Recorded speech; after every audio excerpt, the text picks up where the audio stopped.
Hello hello hello everyone, welcome back to our channel let's practice together, जहाँ पे daily देखते हैं हम लोग एक प्रॉब्लम के क्वेश्चन को। लेकिन स्टार्ट करते हैं एक ब्यूटीफुल थॉट के साथ।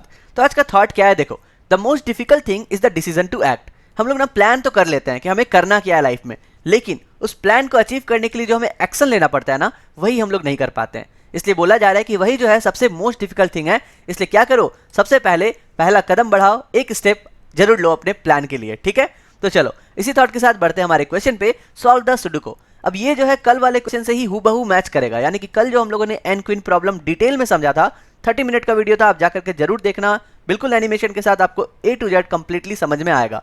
हम लोग क्या करेंगे, कल जो हम लोगों ने सीखा था पैटर्न, आज हम लोग उसी को स्टेप बाय स्टेप फॉलो करेंगे और इस क्वेश्चन को बनाएंगे।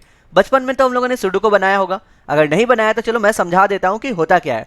ये होता है ना 9x9 का एक ग्रिड रहता है, जिसमें ना आप देख सकते हो कितने सारे बॉक्सेस हैं। हमें क्या करना है, हर एक रो को फिल करना है 1 से लेकर के 9 तक में, हर एक कॉलम को फिल करना है 1 से लेकर के 9 तक में। और ये जो व्हाइट बॉक्स देख रहे हो, ग्रीन बॉक्स देख रहे हो ना, तो ये जो 3x3 का बॉक्सेस है, इसको भी फिल करना है 1 से लेकर के 9 तक में।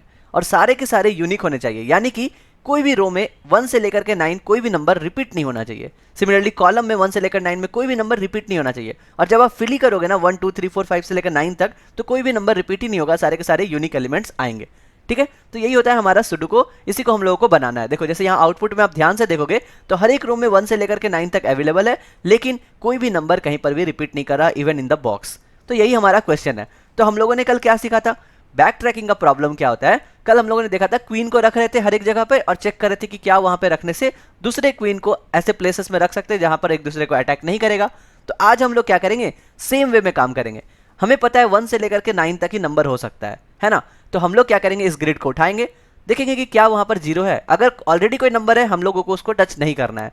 अगर जीरो है तभी हम लोग क्या करेंगे, उसको फिल करने की कोशिश करेंगे 1 से लेकर के 9 तक में। पहले रखेंगे 1 और फर्दर हम लोग सुडोकू को सॉल्व करने लगेंगे। किसी भी केस में अगर मेरा इनवैलिड आ जाता है, हम लोग क्या करेंगे, बैक ट्रैक करेंगे, इसको वापस से जीरो करेंगे। ठीक है, क्यों जीरो करेंगे, क्योंकि नेक्स्ट बार में हमें क्या करना है, यहाँ पर 1 के बदले 2 को डाल करके चेक करना है। सिमिलरली हम लोग 1 से लेकर के 9 हर एक नंबर के लिए ये सॉल्व वाला फंक्शन यूज करेंगे। दैट मीन्स हमारा जो बैक ट्रैकिंग है वो यहीं पर होगा। ठीक है, तो देखो एकदम सिंपल वे में लिखते हैं। तो सबसे पहला स्टेप क्या होता है, अपना एक रिकर्शन फंक्शन लिखना। तो हम लोगों ने एक रिकर्शन फंक्शन नाम दे दिया सॉल्व, जिसको हम लोग क्या करेंगे, सिंपली ये ग्रिड भेज देंगे, जो हमारा मैट्रिक्स है ना मैट, इसको हम लोग भेज देंगे और देखेंगे कि हमारा काम कर रहा है कि नहीं। ठीक है, और ये मैट जो है वो कॉल बाय रेफरेंस ही चाहिए, क्योंकि हम लोग को वॉइड रिटर्न टाइप दिया गया है, यानी कि जो भी हम लोग इसके अंदर चेंज करेंगे वही हमारा प्रिंट हो जाएगा। ठीक है, अब हम लोग को क्या करना है, ये सॉल्व फंक्शन लिखना है। तो सॉल्व फंक्शन भी कुछ रिटर्न नहीं करेगा, तो हम लोग क्या करेंगे, इसको मान लेते हैं बुलियन। ये हमारा ट्रू या फॉल्स रिटर्न करेगा। ट्रू का मतलब होगा कि हाँ मेरा कंप्लीटली जो मैट्रिक्स है वो सॉल्व हो चुका है, हमारा सुडोकू कंप्लीटली सॉल्व हो चुका है। और फॉल्स का मतलब होगा कि हमारा ये सॉल्व नहीं हुआ है। इसलिए हम लोग क्या करेंगे, रिटर्न टाइप बुलियन ले लेंगे। ठीक है, अब जब रिटर्न टाइप ही बुलियन ले लिए तो मेरा क्या है, सबसे पहला पैरामीटर तो यही है, वेक्टर वेक्टर इंट मैट। तो हम लोग यही उसको यहाँ पे उठा करके पेस्ट कर दें। तो मैंने क्या किया, इसको यहाँ पर कॉपी किया और यहाँ पर पेस्ट किया। अब देखो मैट्रिक्स हमारा 2D मैट्रिक्स है, यानी कि सबसे पहले तो हमें ट्रैवर्सल करना है। अब कोई भी 2D मैट्रिक्स को ट्रैवर्सल करने का आपको पता है, हमें 2 लूप लगेगा, एक रो के लिए एक कॉलम के लिए। तो पहला हमें क्या करना है, रो और कॉलम डिसाइड करना है। ठीक है, हम लोग लिखेंगे इंट रो इक्वल्स टू 0। अब आप ही बताओ रो कितना है, हमें पता है टोटल 9x9 ही मैट्रिक्स है। अगर आप क्वेश्चन में भी ध्यान से देखोगे तो यहाँ पर भी बोल दिया गया 9x9 ही मैट्रिक्स है, यानी कि आपको साइज की चिंता ही नहीं है। ठीक है, तो मैं यहाँ पे लिख सकता हूँ कि मेरा जब तक रो जो है लेस देन 9 रहेगा, तब तक हम लोग क्या करेंगे, रो को प्लस प्लस करेंगे। ये मैं कुछ नहीं लिख रहा हूँ, जस्ट 2D मैट्रिक्स को कैसे ट्रैवर्स करते हैं वो लिख रहे हैं, जो कि आप लोगों ने बेसिक क्वेश्चन में ऑलरेडी देखा है। तो हम लोग यहाँ पे भी लिखेंगे call is less then 9 call plus plus. यहाँ तक हमें कोई भी प्रॉब्लम नहीं था। अब आता है हमारा क्वेश्चन, हम लोगों को क्या करना था। हम लोगों ने देखा कि अगर मुझे बैक ट्रैकिंग करना है तो सबसे पहले एक ऐसा सेल उठाओ जिसका वैल्यू 0 है। तो मैं यहाँ पे लिखूँ कि अगर मेरा जो भी मैट्रिक्स है उसके रो और कॉल में जो वैल्यू है वो इक्वल टू 0 है, तभी हम लोग क्या करेंगे, अपना यहाँ पर काम करेंगे, क्योंकि मुझे एम्प्टी सेल मिल चुका है।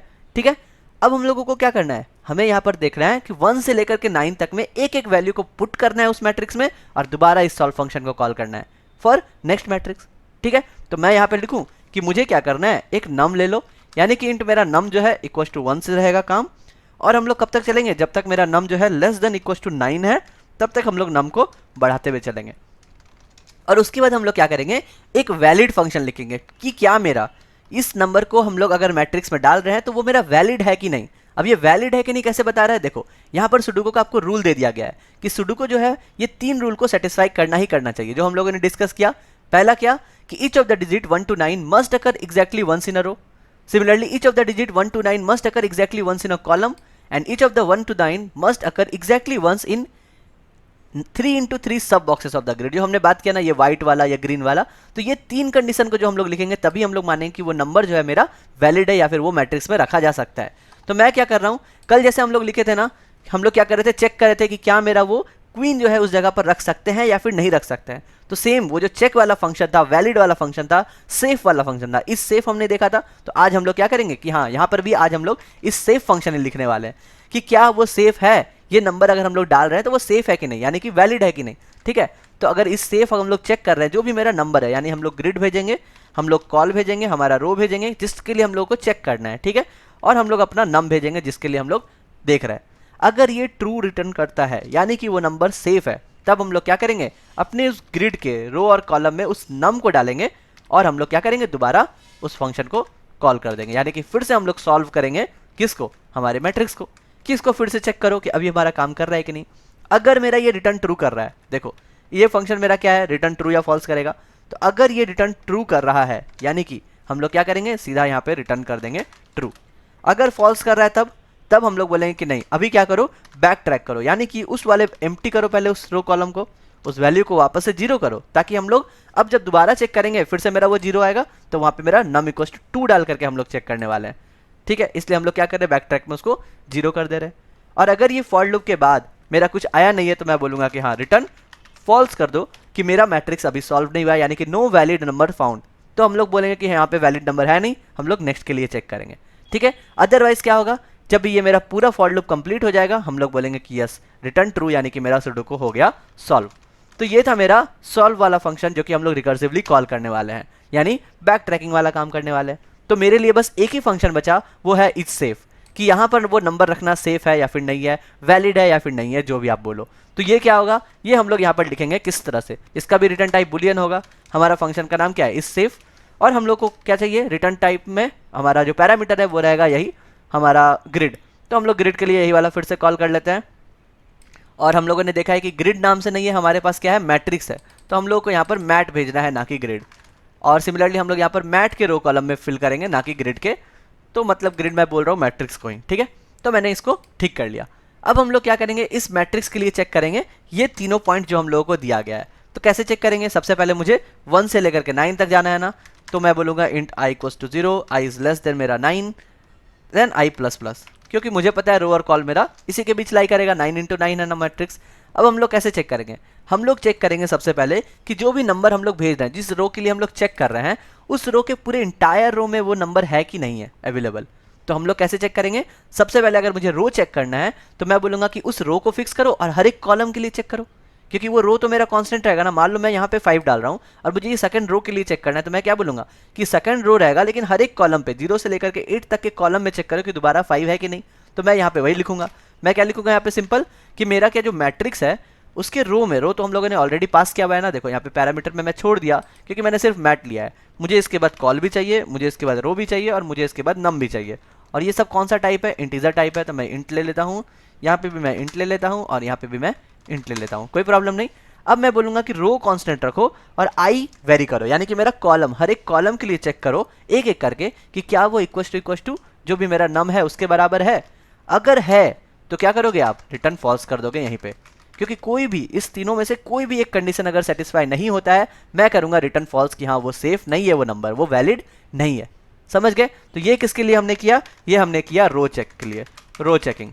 अब हम लोग को सेम क्या करना है, कॉलम चेकिंग करना है ना। कॉलम चेकिंग कैसे होगा, मैट मेरा रो वेरी करेगा, यानी कि हम लोग आई यहाँ पे रख सकते हैं और यहाँ पर कॉल कांस्टेंट कर देंगे। ठीक है, कोई प्रॉब्लम नहीं। इक्वल टू अगर नम है किसी भी केस में हम लोग क्या करेंगे, रिटर्न फॉल्स, यानी कि ये क्या हो गया मेरा कॉल चेकिंग।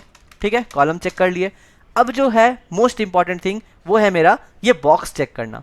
अब ये बॉक्स हम लोग कैसे बनाते हैं, तो चलो बॉक्स वाले पार्ट को हम लोग अच्छे से समझते हैं। जैसे कि ये मेरा पूरा का पूरा मैट्रिक्स है। अब देख रहे हो ये जितना व्हाइट वाला पार्ट में है ना, 306 560 087, ये मेरा एक पहला बॉक्स है। सिमिलरली 578 000 ये मेरा सेकंड बॉक्स है। और इस बॉक्स में भी 1 से लेकर के 9 तक सारे के सारे यूनिक नंबर होने चाहिए। ठीक है, यानी कि अगर मैं दिखाऊं यहाँ पे, तो ये जो जीरो वाला देख रहे हो आप, ये जो ब्लू कलर का है, मान लो मैं ये बीच वाले बॉक्स की बात कर रहा हूँ, यानी कि मैं 0 से स्टार्ट करूंगा, नेक्स्ट कहाँ पे स्टार्ट करूंगा, ट्रैवर्स करूंगा 1 पे, फिर करूंगा 0 पे, और उसके बाद ना मुझे नेक्स्ट वाले 0 पे नहीं बल्कि मुझे सीधा 8 पे आ जाना चाहिए। ठीक है, सिमिलरली उसके बाद मैं 6 पे जाऊंगा। तो इस तरह से मेरा बॉक्स के बीच में ट्रैवर्स करना है। अब मान लो आपको क्वेश्चन में चेक करना है कि ये मेरा 6 नंबर जो है वो मेरा वैलिड है कि नहीं। तो मैं क्या करूंगा, सबसे पहले मैं आइडेंटिफाई करूंगा कि ये जो 6 है वो किस बॉक्स के ऊपर बिलोंग करता है। तो मैं देखूंगा कि ये वाला बॉक्स है बीच वाला, ये इसमें बिलोंग करता है। तो मुझे क्या करना है, मुझे 0 से 8 तक तो ट्रैवर्स करना था। हमारा लूप कहाँ से चल रहा था, 0 से लेकर के 8 तक चेक कर रहा था। तो मुझे रो और कॉलम तो मैंने देख लिया कि हाँ ये 9008630005 में ये 6 एक ही बार आ रहा है, तो मेरा सही रो पे वैलिड है। सिमिलरली मैंने कॉलम पे चेक किया तो 7001698008 ये पूरे के पूरे कॉलम को चेक किया। लेकिन जब बॉक्स की बारी आती है तब मुझे सबसे पहले स्टार्टिंग पॉइंट चाहिए कि आखिर इस बॉक्स का स्टार्टिंग पॉइंट कौन सा है, जो कि ये 0 है। तो मुझे जो है वो चेक करना है इस 0 के साथ। ठीक है, और ये ट्रैवर्स करेगा लाइक 0 के लिए, फिर 1 के लिए, फिर 0 के लिए। इसको ट्रैवर्स इस तरह से करना है इनसाइड द बॉक्स, जिसके साथ मुझे मैच करना है अपने 6 के नंबर को। यानी कि इसके बाद ये कहाँ जाएगा, ये 8 के पास जाएगा। ठीक है, ये नीचे वाले 8 के पास जाना चाहिए था। तो ये कैसे हम लोग चेक करेंगे, तो ये चेक करने के लिए ना मुझे सबसे पहले स्टार्टिंग ऑफ द बॉक्स चाहिए। तो मान लो कि मेरा मैट्रिक्स दिया हुआ है 4 4, स्टार्टिंग क्या होगा, इसका इंडेक्स क्या है, रो और कॉलम 3 3 है। तो मैं ये 4 4 से 3 3 को कैसे पहचानूंगा, कैसे कैलकुलेट करूंगा। तो इसके लिए ना मुझे स्टार्टिंग रो और स्टार्टिंग कॉलम का एक फॉर्मूला निकालना पड़ेगा। तो स्टार्टिंग रो का जो फॉर्मूला आता है वो आता है रो डिवाइड बाय 3 मल्टीप्लाई बाय 3। अब ये क्यों किया मैंने, क्योंकि मुझे पता है कि मेरा 3x3 का ही बॉक्स चाहिए। तो जब 3x3 का बॉक्स चाहिए तो मैं अपने जो भी रो कॉलम दिया हुआ है उसको अगर मैं 3 से डिवाइड कर दूं और मल्टीप्लाई बाय 3 करूं तो मैं स्टार्टिंग ऑफ द बॉक्स पे पहुंच जाऊंगा। यानी कि देखो, और सेम अगर कॉलम के लिए करूंगा तो column divide by 3 multiply by 3। ठीक है, डिवाइड बाय 3 क्या करेगा, मुझे बताएगा कि स्टार्टिंग ऑफ द रो कहाँ है, और मल्टीप्लाई बाय 3 का मतलब उस बॉक्सेस पे हम लोग पहुंच जाएंगे। तो जिस तरह 4 बाय 4 है, अगर मैं उसको डिवाइड करूं तो देखो 4 डिवाइड बाय 3 क्या आएगा, 1, 1 मल्टीप्लाई बाय 3 3, और सिमिलरली कॉलम अगर करें उसका भी वैल्यू 3। तो खुद ब खुद हम लोग कहाँ पहुंच गए, स्टार्टिंग ऑफ द बॉक्स पे पहुंच गए। समझ रहे हो, तो हम लोग 6 पे थे लेकिन हम लोग 0 पे पहुंच गए क्योंकि वही मेरा स्टार्ट ऑफ द बॉक्स है। तो ये हो गया स्टार्टिंग ऑफ द बॉक्स में पहुंचने का फॉर्मूला। अब जो है इसके बाद मुझे करना है इटरेट। अब मैं इटरेट कैसे करूंगा, यानी कि मुझे 0 1 0 के बाद वापस 8 6 3 पे पहुंच जाना है। ठीक है, उसके बाद 0 9 0 पे पहुंच जाना है, आगे नहीं बढ़ना है, 0 8 0 पे नहीं चलना। लेकिन मेरा फॉर लूप जो है वो सिर्फ 0 से लेकर के 8 तक ही चलेगा। तो अब मुझे करना है इटरेट। तो मैं इटरेट कैसे करूंगा, देखो समझते हैं इटरेट कैसे करेंगे। जब भी हम लोग रो की बात कर रहे हैं, ठीक है, तो रो में मेरा आई का वैल्यू क्या होगा, एक होगा 0, फिर होगा 1, फिर होगा 2, और उसके बाद क्या होगा 3 होगा, राइट। लेकिन 0 1 और 2 के लिए मेरा रो जो है वो ऑलवेज 0 ही होना चाहिए, क्योंकि रो कितना है, 3 ही रो है ना, 0 1 और 2, और कॉलम भी 0 1 और 2 है। तो मैं बोलूँ रो के लिए मैं क्या करूंगा, जो भी आई आएगा उसका डिवाइड बाय 3 कर दूंगा। तो जो भी मेरा रिमाइंडर है वही मेरा, सॉरी जो भी मेरा कोसेंट है वही मेरा रो होगा। ठीक है, जैसे कि मेरा 0 1 और 2 को अगर मैं 3 से डिवाइड करूं तो मेरा ऑलवेज जो कोसेंट है वो क्या आएगा, 0 ही आएगा। यानी कि मैं बोलूं कि 0 1 और 2 ये तीनों जो है 0th रो से ही बिलोंग करता है। सिमिलरली अगर मुझे कॉलम निकालना है तो मैं क्या करूंगा, रिमाइंडर निकाल दूंगा। क्यों, देखो पहला वाला जो कॉलम है उसमें क्या क्या इंडेक्स आते हैं, 0 वाला इंडेक्स आएगा, फिर 0 1 2 3 वाला इंडेक्स आएगा, फिर 4 5 6 वाला इंडेक्स आएगा। अब 0 3 और 6 ये तीनों जो है कंप्लीटली डिविजिबल बाय 3 है, यानी कि रिमाइंडर आएगा 0। तो मैं क्या बोल रहा हूँ कि ये 0 कॉलम को बिलोंग करेगा। ठीक है, उसी तरह अगर मुझे सेकंड कॉलम पे जाना है तो क्या क्या वैल्यू आएंगे, 1 4 और क्या आएगा 7। अब 1 4 7 को अगर मैं 3 से डिवाइड करूं मेरा रिमाइंडर आएगा 1, यानी कि ये फर्स्ट कॉलम को बिलोंग कर रहा है। यानी कि अगर मुझे इटरेट करना है तो मुझे परफेक्टली पता है कि आई डिवाइड बाय 3 और आई मॉड्यूलो 3 से मेरा रो और कॉलम निकल जाएगा। ठीक है, चलो अब हम लोग एक एक करके देखते हैं कि मान लो अगर 0 0 है तो हम लोग क्या करेंगे। सबसे पहले ये वाला मेरा कंप्लीट फॉर्मूला आया जिसको मुझे रखना है बॉक्स के लिए, that means row divide by 3 multiply by 3 plus i by 3। इससे हम लोग क्या करेंगे, बॉक्स में ट्रैवर्स कर सकेंगे। जैसे कि देखो अगर आई इक्वल टू 0 है तो मेरा क्या पता है, रो इक्वल टू 0 आ गया। सिमिलरली आई इक्वल टू 0 है तो कॉलम इक्वल टू 0 आ गया। यानी कि मेरे मैट्रिक्स में क्या आएगा, 3 प्लस 0 प्लस 3 प्लस 0, यानी कि 3 3 आ गया। तो मैं 0 के साथ मैच करूंगा कि क्या मेरा 6 जो है वो 0 से मैच कर रहा है। अगर नहीं मैच कर रहा है यानी कि वैलिड है, हम लोग आगे बढ़ेंगे, यानी कि हमारा बॉक्स आगे बढ़ करके 1 के पास आएगा। अब आई इक्वल टू 1 में क्या हो गया, आई बाय 3 यानी कि 0th रो है और फर्स्ट कॉलम है। तो देखो हम लोगों ने एक ही बार इटरेट किया तो मेरा मैट्रिक्स 3 4 के साथ कंपेयर करेगा, यानी कि 1 के साथ कंपेयर करेगा। अब 1 और 6 मैच नहीं कर रहा है, हम लोग क्या करेंगे, आई को इंक्रीज करेंगे 2, और हमारा बॉक्स भी आगे बढ़ना चाहिए। तो बिल्कुल यहाँ पर मॉड्यूलो 3 जो है वो 2 आएगा, यानी कि 3 5 के साथ चेक करेंगे। अब इंटरेस्टिंग है, जैसे ही आई इक्वल टू 3 करते हैं तो मेरा बॉक्स नीचे आ जा रहा है। कैसे आ रहा है, क्योंकि आई डिवाइडेड बाय 3 1 मेरा कोसेंट दे रहा है, यानी कि फर्स्ट रो पे हम लोग पहुंच गए। और रिमाइंडर क्या आ गया, 3% 3 यानी कि 0, तो मेरा 4 3 के साथ मैच करेगा जो कि मेरा 8 है। तो यहाँ पर भी क्या हो गया, वैलिड। तो इसी वे में हम लोग क्या करेंगे, बॉक्स के लिए कैलकुलेट करेंगे। तो आई होप ये जो फॉर्मूला है ये अभी आपको क्लियर हो गया। तो अब अगर हम लोग अपने कोड पे चलें तो अब आपके लिए कोड लिखना कितना आसान हो जाएगा। देखो अब हम लोग क्या करेंगे, सिंपल जो हम लोगों ने बॉक्स का फॉर्मूला देखा वही हम लोग यहाँ पर लिखेंगे, वैलिड के है कि नहीं। यानी कि मैं यहाँ पे लिखूं कि मैट जो है रो और कॉलम के लिए चेक करेंगे इक्वल टू नम है कि नहीं, तब हम लोग क्या करेंगे, रिटर्न फॉल्स करेंगे अगर मेरे केस में मैच कर गया। अदरवाइज हम लोग क्या करेंगे, रिटर्न ट्रू करेंगे। अब ये रो और कॉलम का नया वाला रो और कॉलम चाहिए ना, जिसका हम लोगों ने फॉर्मूला डिस्कस किया कि सबसे पहले क्या करेंगे, रो डिवाइड बाई 3 करेंगे, ठीक है, और इसको जो है मल्टीप्लाई करेंगे हमेशा 3 के साथ। तो मैं यहीं पे कर दूं 3 multiply by rho divide by 3 plus हम लोग क्या करेंगे, इसको आगे बढ़ाएंगे। अगर ये मेरा रो है तो मैं मुझे पता है कि आई डिवाइडेड बाई 3 करना है, और सिमिलरली अगर मेरा कॉलम है तो मॉड्यूलो करना है। तो मैं यहाँ पे सिंपल वही लिख देता हूँ, कॉल डिवाइड बाई 3 और प्लस क्या करेंगे हम लोग, आई मॉड्यूलो 3 एंड दैट्स इट। यही मेरा क्या हो गया, बॉक्स के लिए।